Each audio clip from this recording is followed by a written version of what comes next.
Muy bien, pues tenemos Joel, capítulo 2, versículos del 12 al 17. Joel, capítulo 2, versículos del 12 al 17.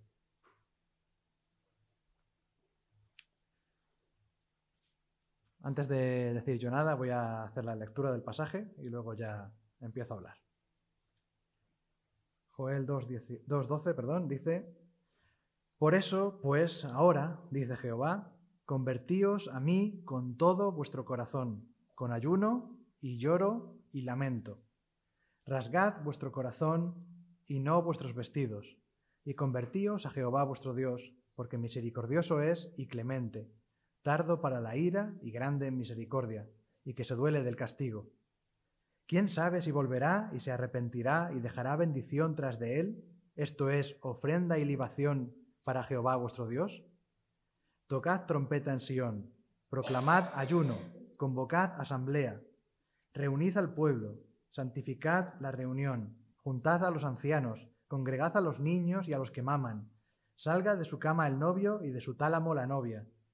Entre la entrada y el altar lloren los sacerdotes ministros de Jehová y digan: Perdona, oh Jehová, a tu pueblo, y no entregues al oprobio tu heredad, para que las naciones no se enseñoreen de ella, para que las naciones se enseñoreen de ella. ¿Por qué han de decir entre los pueblos dónde está su Dios? Hasta ahí. Muy bien, pues he titulado esta predicación El grito del Señor. El grito del Señor. Y este es un pasaje bastante interesante porque creo que vamos a aprender algo bastante acerca del carácter de Dios, de cómo Dios es y cómo Él reacciona frente a su pueblo y frente al pecado, en este caso el pecado de su pueblo.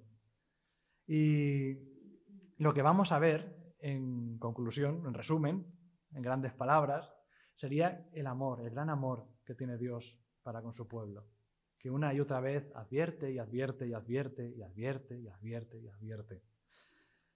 Y se me ocurrió una ilustración para que nos pongamos un poco en el contexto del momento de la predicación. Pensad que vosotros vivís cerca de un río, ¿vale? Pensad que vivís cerca de un río que conocéis perfectamente, que lo conocéis palmo a palmo, y sabéis que es un río que tiene peligro, porque al final del río hay una catarata, y sabes que el que se caiga por la catarata se va a matar. Y de repente ves en el río a un chaval que se ha metido en una canoa y que va directo hacia la catarata y no se da cuenta y piensa que se lo está pasando muy bien. Se está divirtiendo, y tú lo que haces es llamar: oye, cuidado, que te vas a ir a la catarata, tienes que salir de ahí, sal de ahí, rápido, sal, sal, sal, sal. Pero él sigue con su remo tan tranquilo: me dejo arrastrar por la corriente, qué divertido, qué divertido, qué divertido. Y tú sigues gritando y gritando y gritando: sal del río, que te matas, sal del río, sal de ahí. Y insistes y sigues sin escucharte. ¿Cómo te sentirías en ese momento? ¿Sentirías angustia? ¿Sentirías preocupación por esa persona? Es algo realmente angustioso si te pones a ver, que realmente nosotros no podríamos hacer nada en esa situación. Pero no es que Dios esté en la misma situación precisamente, porque Dios sí puede hacer cosas. Dios hace cosas, de hecho, hace cosas maravillosas. Pero para que entendáis un poco el corazón de Dios, en ese sentido de decir: y yo sé que se pierden y no me hacen caso, y no me escuchan, y les llamo, y les llamo, y les llamo. En el pasaje anterior, Mitchell estuvo predicando y acerca de lo que iba a venir con un juicio. Hay un juicio de Dios para su pueblo, porque han caído en el pecado, y hay un juicio. Y entonces hay unas consecuencias. Pero una vez más, el profeta Joel está siendo el portavoz de Dios para decirles al pueblo, una vez más: tenéis que salir del río. Tenéis que volveros a mí. Hay que salir ya. Y hay que hacerlo bien. He dividido el pasaje en 7 partes, ¿vale? Y la primera parte es el grito para que su pueblo se arrepienta. Un llamamiento claro, para que se arrepienta. Por eso, pues, ahora dice Jehová, convertíos a mí con todo vuestro corazón, con ayuno y lloro y lamento. Convertíos con todo vuestro corazón. Convertíos, volveos, dad la vuelta, salid de ahí, de ese mundo de pecado, de ese mundo de idolatría donde estáis metidos, salid de toda esa basura, de ese fango que os tiene completamente atrapados. Salid de ahí ya. Salid. Tenéis que salir. Convertíos a mí con todo vuestro corazón. Quiero que eso sea un cambio profundo en vosotros. El llamamiento del Señor es a un cambio profundo, no a un cambio superficial, no a un cambio que hoy lo digo y mañana se me olvida, sino que el llamamiento es a convertirse con todo el corazón. Hay una cosa que a Dios no le gusta y son las cosas a medias. Dios hace las cosas completamente. Cuando interviene, lo hace de una forma completa. Y cuando sana, sana de una forma completa. Y cuando restaura, restaura de una forma completa. Y cuando saca a alguien del pecado, lo saca completamente. Y por eso, lo que está pidiendo es un arrepentimiento en profundidad. Necesitamos excavar hasta la raíz de nuestro pecado. Y eso es una cosa que nos cuesta. Porque nosotros decimos, bueno, somos más tendentes a, bueno, sí, he hecho algo malo, ya, bueno, pues perdón, ya está, se acabó. Un poco como los niños pequeños, ¿no? Pienso en mis hijos y cómo ellos, pues, uno ha pegado al otro y dices, pues muy mal lo que has hecho, no tienes que pegar a tu hermano. Y entonces dices, perdón, ya está. Y 5 minutos después ya están peleando otra vez. Pero nosotros somos tendentes a hacer eso mismo, a pedir perdón a la ligera, a hacer las cosas sin profundidad. Pero cuando Dios está hablando de cosas tan importantes como tu destino eterno, no son cosas pequeñas. No es algo que tú puedas descuidar, no es algo que podamos tener ahí como, bueno, no importa, no pasa nada, no tiene mayor importancia, no me voy a esforzar, no voy a hacer nada, no me voy a mojar en esto. El Señor está pidiendo que nos convirtamos con todo nuestro corazón, con todo nuestro corazón. Y corazón no significa solamente sentimiento. El corazón para un judío significa también el pensamiento. ¿Vale? El pensamiento para un judío estaba aquí. El sentimiento estaba más en las tripas. Entonces está diciendo, piénsalo, piensa dónde estás. Arrepiéntete de verdad de lo que estás haciendo, de tu mal camino. Te has apartado del Señor. Vuelve.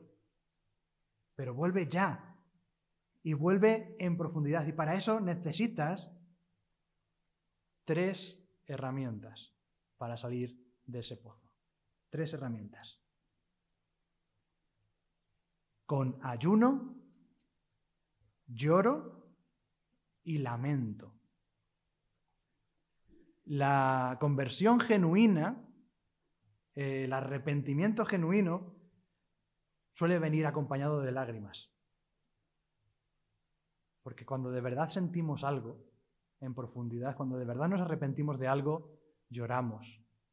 Porque nos toca lo más profundo, nos toca la fibra más sensible de nuestro ser. Y lloramos. Y cuando habla aquí de ayuno, el ayuno va siempre acompañado a la oración. El ayuno significa orar al Señor, centrarse en la oración. ¿Vale? Porque el ayuno servía, dejar de comer, servía para centrarse en Dios. No quiero ni comida, quiero solamente centrarme en Dios. Lo más básico para mí ya no es comer, es orar. Y necesitas estar centrado en la oración y en llorar y en lamentar. Y voy a llorar y lamentar por lo mal que he obrado. Voy a llorar y lamentar porque yo he sido un pecador. El pueblo de Judá tenía que llorar y lamentar porque habían sido pecadores, habían apartado del Dios verdadero y habían ido en pos de los dioses falsos. Porque habían tenido la justicia allí y habían ido a la injusticia, porque tenían la posibilidad de ser humildes y se volvieron orgullosos. ¿Cuántas veces nos ocurre esto a nosotros? Y solo había una forma de solucionarlo: acudir a Dios en oración, en ayuno. Una oración profunda, una oración 100% centrada en Dios. Y decir: Señor, lo que he hecho está mal. Lo que he hecho está mal. Y llorar. Y lamentar profundamente. Porque eso es lo que ocurre cuando tenemos un arrepentimiento de verdad, un arrepentimiento verdadero. Y el Señor está gritando: haced esto. Salid. Volveos. Venid a mí. Lo necesitáis. Yo os conozco mejor que vosotros a vosotros mismos. Venid. Punto número 2. El arrepentimiento tiene que ser real y no fingido. Primera parte del versículo 13. Rasgad vuestro corazón y no vuestros vestidos, y convertíos a Jehová vuestro Dios. Rasgad vuestro corazón y no vuestros vestidos. Sabéis que había una costumbre en los tiempos bíblicos de cuando algo, pues estabas muy triste, o alguien te había ofendido gravemente, o cuando el nombre de Dios era mancillado, lo que tenía que hacer un sacerdote era rasgar sus vestiduras y decir, representando el dolor, el daño que se había hecho a su honor, o el daño que se había hecho al honor de Dios, o el daño que se había hecho por el pecado. Entonces, en este caso, dice: rasgad vuestro corazón y no vuestros vestidos. Ahora que habéis visto el principio del juicio, ahora que habéis visto esta plaga de langostas, este sufrimiento, que anticipa un juicio severo contra Judá, ahora que habéis visto esto, ahora sí, claro, ahora nos rasgamos las vestiduras. Pero no quiero que os rasguéis las vestiduras, quiero que rasguéis vuestro corazón. Quiero que de verdad os rompáis por dentro, que digáis: no, esa ofensa contra Dios me duele a mí, no le duele a mi ropa, me duele a mí. No es algo exterior, no es algo pasajero, no es algo pequeño, es algo grave que me afecta a mí. Y yo me involucro en eso personalmente. Rasgad vuestro corazón.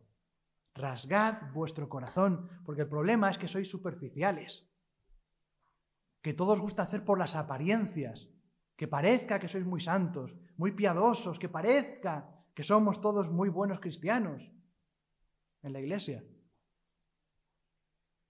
Y podemos ser luego gente horrible, pero guardamos mucho las apariencias. Oh, qué mal, qué sufrimiento. Oh, no. El problema está aquí dentro y el Señor lo sabe. El problema está en nuestro corazón y es lo que tenemos que rasgar, es lo que tenemos que romper, porque nuestro corazón va en pos de las cosas malas y eso es lo que hay que romper. El pecado, toda nuestra relación con el pecado, eso es lo que hay que romper y no lo rompemos. Pero Dios demanda este arrepentimiento real, auténtico, verdadero, no exterior, no fingido, no falso.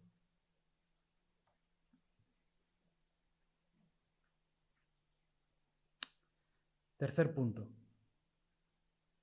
el carácter de Dios. Final del versículo 13. Porque misericordioso es y clemente, tardo para la ira y grande en misericordia, y que se duele del castigo. Y aquí hay mucha tela que cortar. Pero aquí está diciendo: sí, rasgad vuestro corazón. Vosotros arrepentíos de verdad. Pero aquí lo importante es porque misericordioso es y clemente el Señor. Primera cosa, misericordioso y clemente. El Señor es capaz de ver nuestra miseria. El Señor es capaz de ver lo mal que estamos. El Señor es capaz de ver nuestro sucio corazón y de nuestro pecado. y de nuestras rebeldías y de todas las cosas que no le agradan a Él. Él lo ve y se compadece de nosotros. Ve nuestro destino, ve que vamos hacia la catarata y se compadece de nosotros. Él es tremendamente clemente. Está siempre dispuesto a perdonar. Y es algo que a mí no me puedo dejar indiferente. Que el Señor esté dispuesto a perdonar. Es algo que tenemos asumido como algo muy normal. Ah, sí, Dios perdona, Dios perdona. No, Dios perdona. Cuidado con esto. Dios ve nuestro estado miserable y nos perdona. Está deseando que nos arrepintamos para perdonarnos. Porque sabe que las consecuencias de nuestro pecado son el desastre. Y quiere salvarnos de las consecuencias de nuestro pecado y quiere que nos arrepintamos para perdonarnos. Está deseando perdonar. Y el perdón de Dios no es gratis. Para nosotros sí, para Dios no. Tenemos que recordar lo que costó el perdón de Dios. Luego lo hablaremos más, pero el perdón de Dios no es gratis. Dice también que es tardo para la ira. El Señor, con toda justicia, podría airarse con nosotros. Desde el primer momento, desde que la humanidad se rebeló contra Él, Él podía haberse airado, castigarlo, destruirnos y se acabó. Y hubiera sido justo y hubiera hecho bien. Pero igual que esa ira justa está ahí, Él es tardo para ella. Él tarda mucho, lo retrasa todo lo que puede. Intenta retrasarlo y retrasarlo. Tal vez se arrepientan, lo para. Tal vez se arrepientan, lo sigue parando, pero al final las consecuencias van llegando. Pero aunque Él es tardo para la ira, sigue siendo otra vez grande en misericordia. ¿Os dais cuenta de que aquí hemos repetido misericordia 2 veces? Por un lado es misericordioso y clemente, pero luego es tardo para la ira y grande en misericordia. La ira de Dios la merecemos todos. Todos y cada uno de nosotros la merecemos. Y yo soy muy consciente de eso. Yo me merezco la ira de Dios. Y si no recibo la ira de Dios es por su misericordia. Porque si mi pecado fue grande, más grande fue la gracia de Dios. Y es algo muy importante. Y esto es lo que a uno le hace decir, cuando hace algo mal, cuando peca, decir, perdóname, Señor. Pero perdóname de verdad, porque necesito estar limpio delante de ti. Tardo para la ira, grande en misericordia. Y la siguiente parte es lo que más me llamó la atención. Que se duele del castigo. Dios no es ese ogro que muchos pintan. Oh, el Dios del Antiguo Testamento es un Dios vengativo, es un Dios malvado. Nada que ver. Quien diga eso no conoce su Biblia. No la conoce para nada, en absoluto. El mismo Dios de amor del Nuevo Testamento es el mismo Dios aquí en el Antiguo Testamento. Y aquí lo dice muy claro. Se duele del castigo. A veces tiene que castigar, pero a Dios no le gusta. A Dios no le agrada. Pero es que es más que eso. No es que no le guste y no le agrade, es que le duele. A Dios le duele el castigo. Fijaos qué importante es esto. A Dios le duele el castigo, tener que castigarnos. Y realmente pienso en el Señor y digo, ¿realmente yo puedo provocar que a Dios le duela castigarme por mi rebeldía? Que Dios lo pase mal por mi culpa. Es tremendamente complejo, pero al mismo tiempo muy revelador del amor de Dios, una vez más. Dios nos ama tanto que cuando tiene que castigarnos, se duele. Y podría recurrir una vez más a la imagen del padre y el hijo. Un padre que castiga a su hijo, pues muchas veces le duele castigar a su hijo porque, sobre todo si se hace bien hecho, y no cuando le castigas enfadado, sino porque le castigas sabiendo que ha hecho algo mal y tiene que tener un castigo. Y dices, me duele, me da pena. No me gusta que tenga que castigarle, no me gusta nada tener que castigarle, pero sé que es por su bien. Pues esta es nuestra pequeña escala, pero a nivel de Dios, pues mucho más grande todo. Nuestra maldad mucho más grande, nuestro pecado mucho más grande, el amor de Dios mucho más grande, y se duele del castigo. Por eso está llamando, por eso está insistiendo. Volveos a mí, convertíos, rasgad vuestro corazón. Rasgad vuestro corazón, volveos a mí, ya, ya, ya. Punto número 4.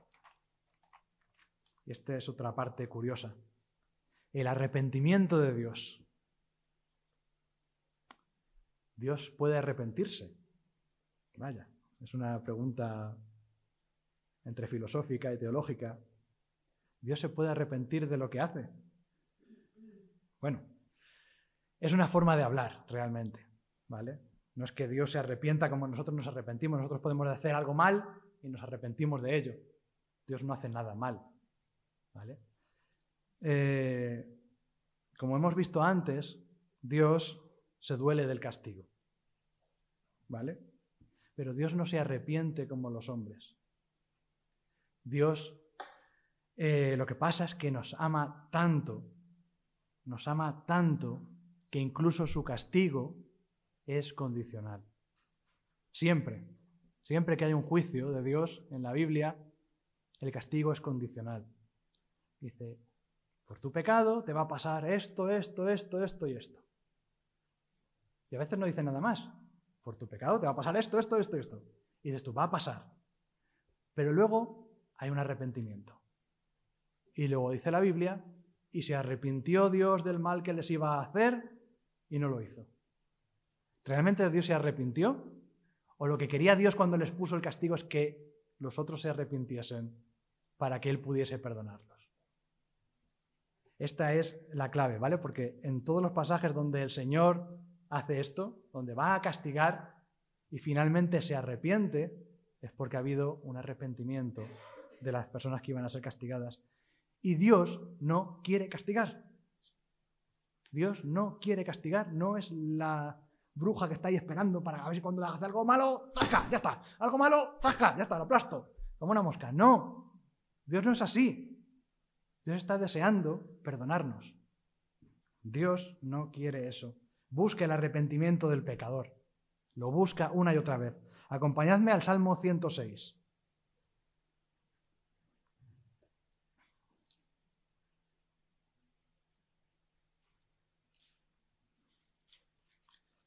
Versículos 43 en adelante.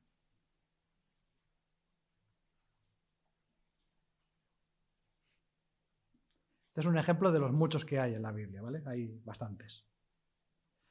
Dice así, Salmo 106, 43. Muchas veces los libró, mas ellos se rebelaron contra su consejo. Está hablando del pueblo de Israel. Y fueron humillados por su maldad. Con todo, él miraba cuando estaban en angustia y oía su clamor.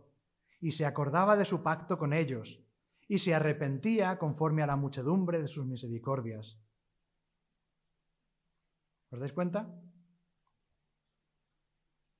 Una vez más, hay una rebelión contra Dios, un castigo, fueron humillados por su maldad, pero con todo, versículo 44, él miraba cuando estaban en angustia.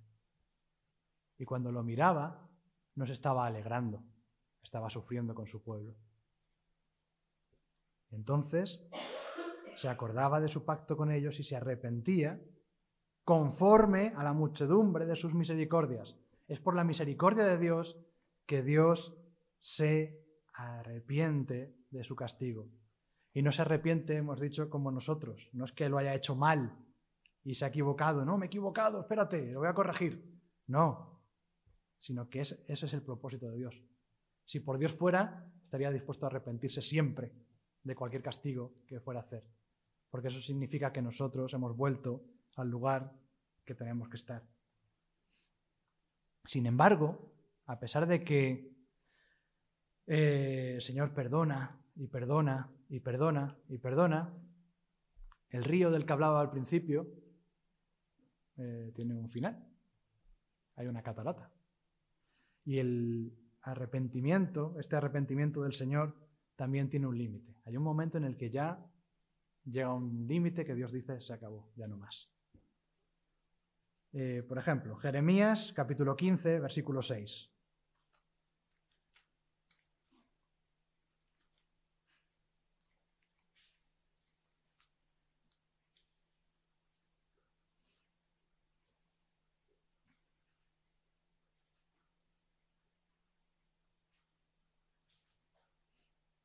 Está hablando Dios a Judá. Dice así: tú me dejaste, dice Jehová, te volviste atrás. Por tanto, yo extenderé sobre ti mi mano y te destruiré. Estoy cansado de arrepentirme. Después de todo lo que hemos escuchado antes, ¿os imagináis lo que tiene que ser que Dios diga, estoy cansado de arrepentirme? Estoy cansado de arrepentirme. Fijaos que el capítulo 15 realmente es durísimo. En el versículo 1 dice, me dijo Jehová, si Moisés y Samuel se pusieran delante de mí, no estaría mi voluntad con este pueblo. Échalos de mi presencia y salgan. Ni aunque viniera el mismísimo Moisés a interceder por ellos, les perdonaría. Entonces, hay que tener cuidado, porque, como digo muchas veces, Dios no es un viejecito bonachón, el viejecito tonto que todo lo perdona, que no pasa nada, porque están los dos extremos. Unos piensan que Dios es el ogro malísimo o el viejecito bonachón. Y Dios no es una cosa ni la otra, para nada. Y no es alguien a quien podamos tener en poco, sino todo lo contrario. Tenemos que tenerle en lo más alto y en lo máximo, con el máximo respeto, con el máximo temor y con el máximo amor. Porque es lo que el Señor nos da y es lo que quiere de nosotros. Entonces, ¿quién sabe si volverá y se arrepentirá y dejará bendición tras de él? Esto es, ofrenda y libación para Jehová vuestro Dios. La ofrenda y libación que en el capítulo 1 habían sido quitados, podían volver, podía restaurarse esa relación con el Señor si se arrepentían. Y Dios quitaba el castigo de sobre ellos.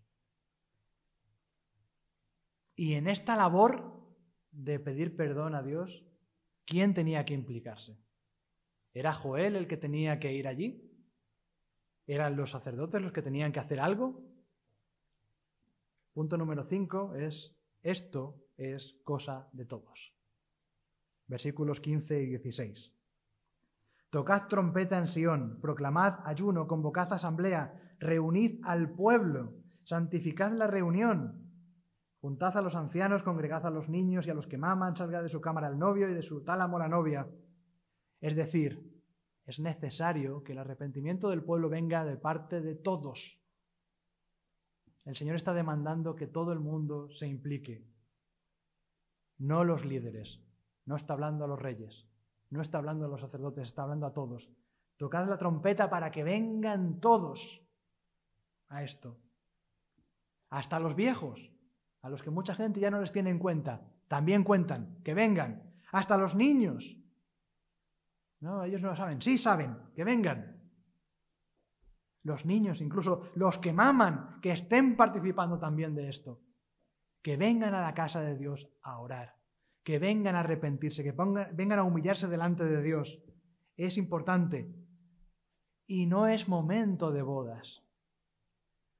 Nosotros tendremos ahora bodas dentro de poco, pero en este momento a punto de caer el juicio sobre Judá, no era momento de bodas. Era el momento de que el novio no piense en estar con su mujer, sino que se vaya, vamos, hay que venir. No es momento de estar apartado de esto. No es momento de celebración. No es momento de buscar nuestro propio placer. Es el momento de volverse a Dios. Es el momento de arrepentirse. Es el momento de pedir perdón por todo lo malo que han hecho. Todos tenemos que participar. Todos. Cuando Dios llama al arrepentimiento, llama a todos. Y está bien este pasaje porque muchas veces en la Biblia se personifica en los líderes. Parece que, bueno, tal rey hizo esto y pecó y no sé qué. ¿Y qué hacía el pueblo? ¿El pueblo no tenía nada que ver? Sí, sí tenía que ver. Y aquí se ve que esto es de todo el pueblo. Todo el pueblo tiene que estar implicado en esto. No importa. No importa si eres muy mayor, no importa si eres pequeño, no importa si es que te ibas a casar y te ibas de viaje, eso no importa. Lo que importa de verdad es acudir a la presencia de Dios, humillados, preparados. Versículo 17. ¿Qué van a hacer los sacerdotes? Entre la entrada del templo y el altar, lloren los sacerdotes ministros de Jehová.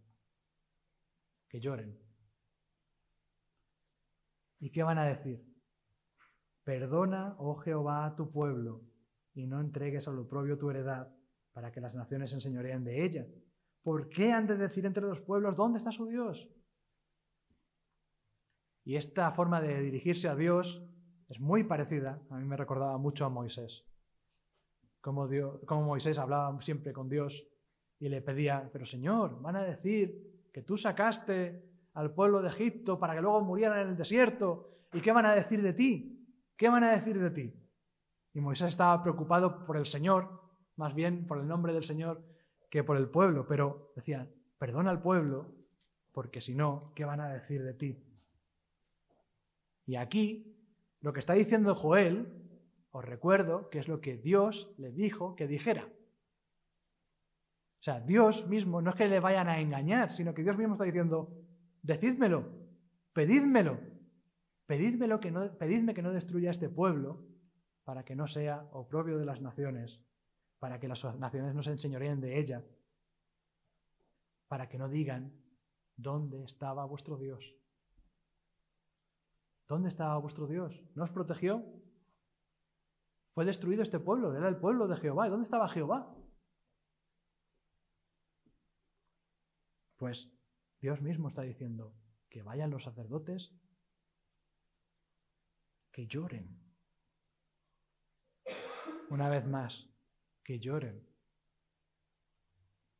Y ellos tienen que llorar por dos motivos. Primero, por sus propios pecados, evidentemente. Y sus pecados eran importantes porque ellos eran sacerdotes que se habían olvidado de hacer lo que tenían que hacer. Y además tenían que llorar por el pueblo. Un doble arrepentimiento. Tenían mucho por lo que llorar y mucho corazón que rasgar, porque así era lo que quería el Señor. Bueno, como ejemplo lo voy a leer. Éxodo, capítulo 32.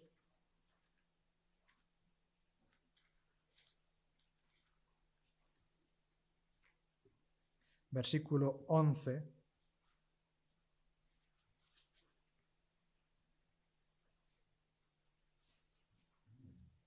Entonces Moisés oró en presencia de Jehová su Dios y dijo, oh Jehová, esto es después del becerro de oro, ¿de acuerdo? Oh Jehová, ¿por qué se encenderá tu furor contra tu pueblo que tú sacaste de la tierra de Egipto con gran poder y con mano fuerte? ¿Por qué han de hablar los egipcios diciendo, para mal los sacó, para matarlos en los montes y para raerlos de sobre la faz de la tierra? Vuélvete del ardor de tu ira y arrepiéntete de este mal contra tu pueblo. Acuérdate de Abraham, de Isaac y de Israel, tus siervos, a los cuales has jurado por ti mismo y les has dicho, yo multiplicaré vuestra descendencia como las estrellas del cielo y daré a vuestra descendencia toda esta tierra de que he hablado y la tomarán por heredad para siempre. Entonces Jehová se arrepintió del mal que dijo que había de hacer a su pueblo. Esto que ocurrió, ahora mismo el propio Jehová está pidiendo que vuelva a pasar. Está pidiendo que vengan los sacerdotes y hagan como Moisés. Sed Moisés, orad por el pueblo. Pedid por ellos. Pedid para que se arrepientan. Pedid para que se aparte el castigo del Señor. Y lo voy a decir, pero vamos, es un versículo que es de la siguiente predicación. Versículo 18. Y Jehová, solícito por su tierra, perdonará a su pueblo. El Señor está solícito, está deseando, está ahí. Venga, dímelo, y te perdono. Ya. Y sí, está ahí deseando perdonar. Pero el último punto, el número 7, tiene que ver con implicaciones para nosotros. Y es que vivimos en un mundo de pecado y no lo podemos negar. En un mundo que está sujeto al juicio de Dios, por supuesto. Pero un mundo pecador por el que Dios se duele.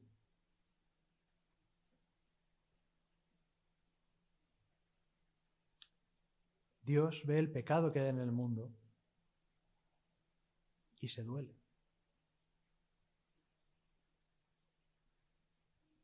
Y hace un grito que es para llamar al arrepentimiento. Arrepentíos. Algunos comentaristas decían que Juan el Bautista era muy ruidoso, que gritaba, que su predicación de arrepentíos era muy excéntrica. El hombre era ya de por sí muy excéntrico. Imaginaba a un hombre despeinado, vestido de piel de camello, que come langostas, no las del marisco, sino los de los bichos, y va por ahí gritando, ¡arrepentíos, arrepentíos, arrepentíos! Y claro, pero realmente no era un loco. Era alguien que estaba llevando la voz de Dios. Y con esa necesidad, con esa prisa, con esa fuerza de decir, arrepentíos, lo necesitáis ya, os caéis por la catarata. Arrepentíos. Porque ahora viene alguien detrás de mí. Viene la solución. Pero tenéis que arrepentiros ya. Y la solución es Jesús. Y como dije hace un tiempo, es el precio. Es el precio del perdón. No se me ocurre nada más unido a Dios, que el Hijo. Y se dio voluntariamente para salvarnos de nuestro pecado. Y era la única manera. La única manera era que Dios se hiciera hombre, que viviese entre nosotros, que muriese en una cruz y que después resucitase. Todo eso era necesario, pero era un sufrimiento tremendo. Y era por nosotros, por nuestro pecado. Porque si algo se vio una y otra vez, es que necesitábamos la intervención de Dios. No hay perdón si Dios no perdona. Y necesitábamos a alguien que pagara por ese pecado. Y solamente había un cordero que podía quitar el pecado del mundo una vez y para siempre. Y ese era Jesús. Y ahora, con todo lo que hemos visto en esta mañana, quiero que me acompañéis a Juan capítulo 3, versículo 16, que sé que todos lo conocéis de memoria.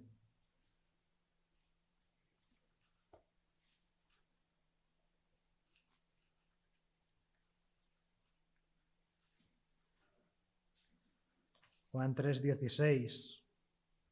Porque de tal manera amó Dios al mundo. ¿Vale? De tal manera amó Dios al mundo.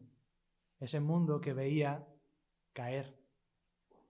Ese mundo que veía que caía en su castigo, en su condenación.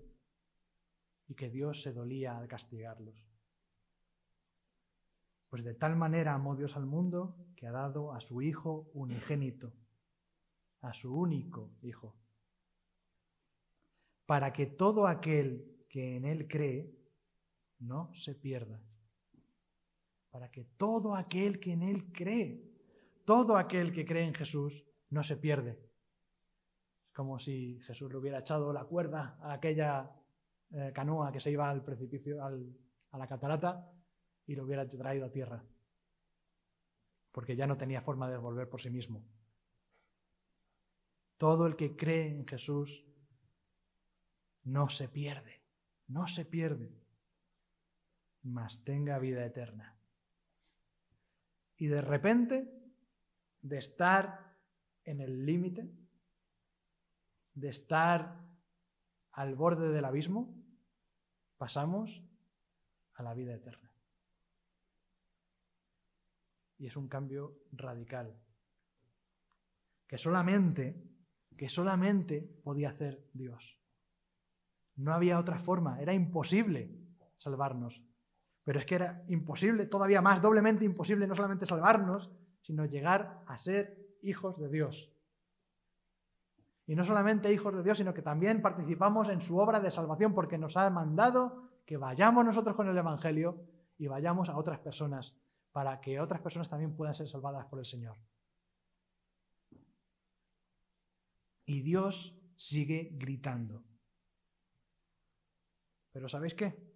Que igual que gritaba en el tiempo de Joel, y Joel era el que abría la boca, ¿quién es ahora el profeta que abrirá la boca con este mensaje al mundo? ¿Quién irá y dirá arrepentíos y creed en Jesucristo? ¿Quién lo va a decir? Nosotros. Nosotros. Sois personas que estáis viendo pasar canoas, una y otra y otra y otra. Y no podemos quedarnos callados, porque ellos piensan que se lo están pasando muy bien, pero nosotros sabemos a dónde van. Y tenemos un llamamiento de parte de Dios y una labor que el Señor nos ha hecho.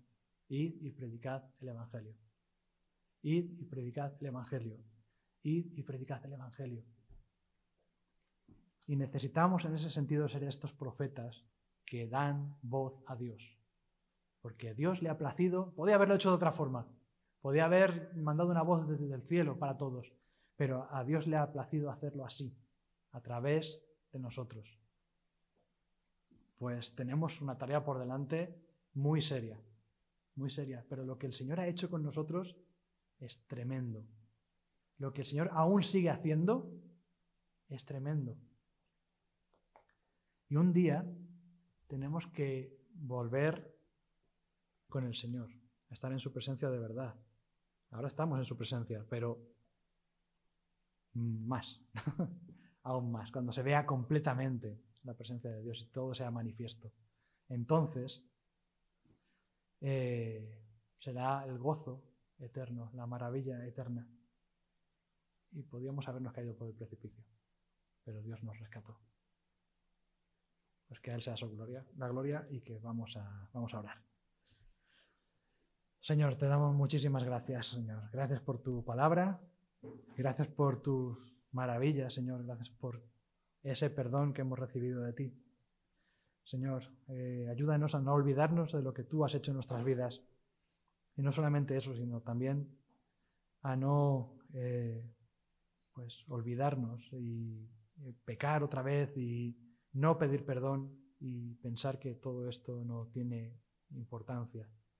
Señor, sabemos lo que costó nuestro perdón. Y queremos, Señor, que nos hagas conscientes de ello. Y queremos, Señor, darte las gracias, alabarte, bendecirte, entregarte nuestras vidas a tu servicio, Señor. Y queremos ser como el profeta Joel.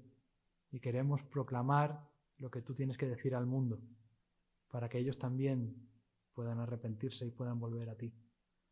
Queremos, Señor, darte las gracias por cómo nos amas.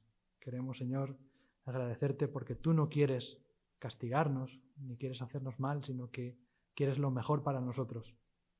E incluso te dueles del castigo. Pero, Señor, también sabemos que eres justo y santo. Y por eso, Señor, pedimos que limpies nuestro corazón para que podamos ser siervos útiles, que podamos ser siervos que te amen y que te amen de verdad, es decir, obedeciéndote. Y por eso, Señor, queremos encomendarnos a ti y pedir tu ayuda y la dirección de tu Espíritu Santo. Bendice a todo tu pueblo, allí donde se reúna, y también, Señor, a las personas que no han podido estar con nosotros en esta mañana. Y, Señor, lo pedimos en el nombre de tu Hijo Jesucristo. Amén.